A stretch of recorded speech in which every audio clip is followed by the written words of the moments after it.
You guys having fun so far? Yeah, we're just gonna keep it going. This next fella coming to the stage, we go way back. Me and this young man hails from the great state of Maine. Please welcome, very funny man, Big Bob Glancy.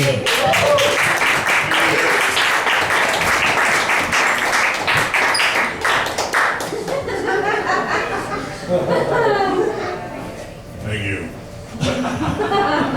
Is he talking about pot incense? Let's get some whiskey lifesavers too. We'll round it all off with a rubber doll. Why bother? Hi Linda, how you doing? We're not waking you up here, are we? Alright, just checking. Getting old socks. You like my haircut?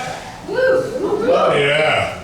I went to get it cut. The first thing, she goes right in it for the eyebrows. Turned into an American Bigfoot, big Sasquatch, anyway. Go for the eyebrows. Doesn't bother me that I got hair in my nose or hair in my ears, but it pisses me off that it's gray. Oh yeah. And then she goes, "What are you gonna do about this gray?" Well, hopefully it's gonna come in, maybe look distinguished. They give me one of them young chippies looking for a father figure. So any of you girls are working on daddy issues, you let me know after the set, all right? Anyway, getting old socks. You guys are all glasses half full people, I take it?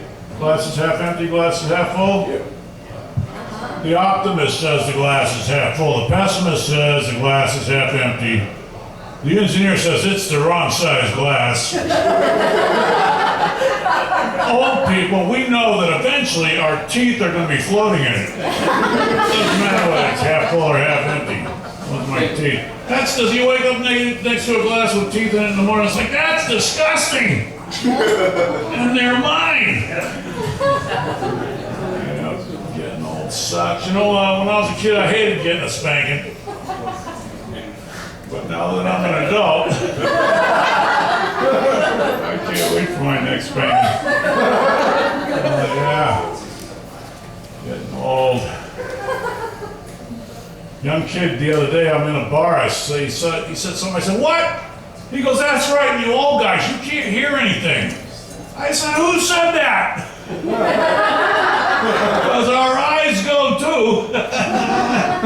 Oh shit, other stuff goes too, you wait, if you live long enough, you'll get old too.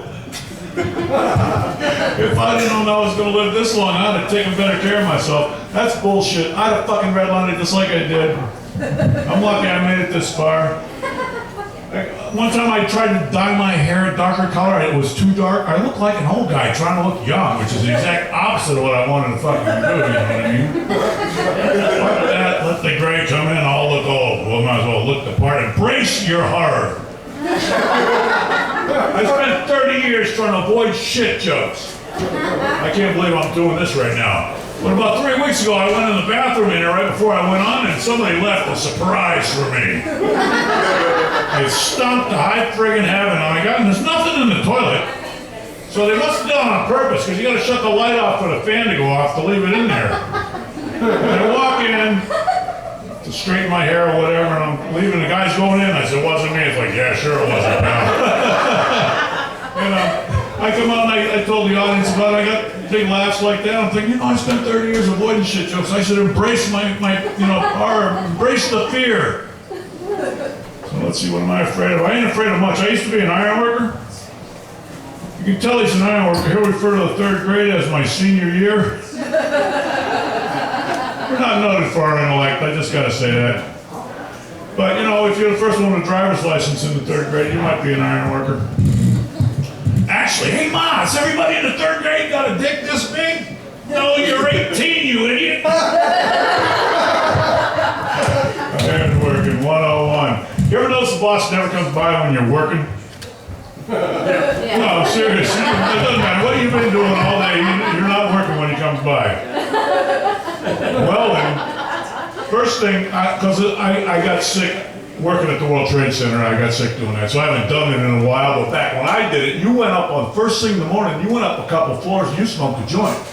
Oh yeah, and if the boss caught you, he got pissed off because you didn't ask him to join you. Then he got pissed off again because you left your tools down on the ground, you gotta go back down and get them. And welding leads like a pound a foot. And sometimes your work is like 300, 400 feet away, so you carry as much lead as you possibly can. You got your welding helmet on, 300 pounds of welding lead, and you're laying the lead out. Gusts the wind comes and it grabs your helmet and kind of throws your head back, and you're up like 800 feet, you know what I mean? Heartbeat goes up to about 180 beats a second. Colors are more pretty. Sounds are more wonderful.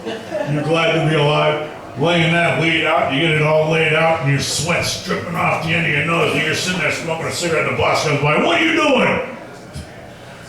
I'm taking a break, man. I just got set up. Don't you have another speed? Yeah, but I didn't think you could handle it if I moved that slow. Actually, I said every one of these things to a foreman at one time in my career. And then when the boss isn't around, this is what it's like. Welding, welding, welding, keep them welders welding, keep that metal melting low high. Don't question your assignment, just weld that misalignment. It's been like that since left the assembly line.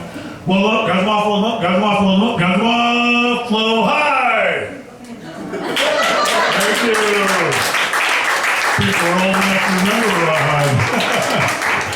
All right, and then the boss comes by a little while later, and there I am. What are you doing now, man? I'm bucking off. What's it look like I'm doing? Matter of fact, the big boss came by a little while ago. He asked what I was doing. I told him he didn't have a need to know. He had to check with you first. So you better come up with a good excuse or else you're going to get in trouble.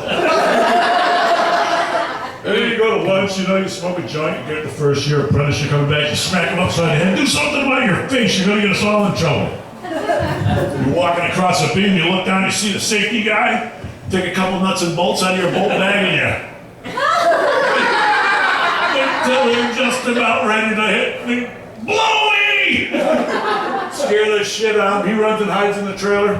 Boss comes by at the end of the day. What are you doing now, man? I'm admiring my work.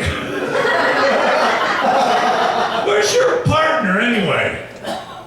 Not my day to watch him. Not a bad guy to work with if you don't mind working alone. You're in big trouble. Did you throw a bunch of shit at the safety guy and holler, blow me? No, I was walking across the beam. I bumped my bolt bag, knocked some things out. I said, look out below me. I know I'm over my time. You guys have been great eyes. I'm going to bring you back to the tournament. Enjoy the rest of the show. I didn't see the right leg for you. Perfect. All right. Big Bob, everybody.